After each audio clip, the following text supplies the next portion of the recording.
দেখুন বন্ধুরা, ফুলটা কিন্তু সকালের নাগাদ দেখিয়েছি, মানে কিছুই হয়নি।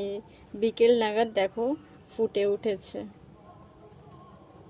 আর এটা পুরোটা কালকের মনে হয় 2 দিন সময় লাগবে ফুলটা ফুটতে মনে হচ্ছে, জানি না। তো যাই হোক, সব আপডেট দিতে থাকবো, তো তোমরা ভিডিওটি শেষ পর্যন্ত দেখতে থাকবে।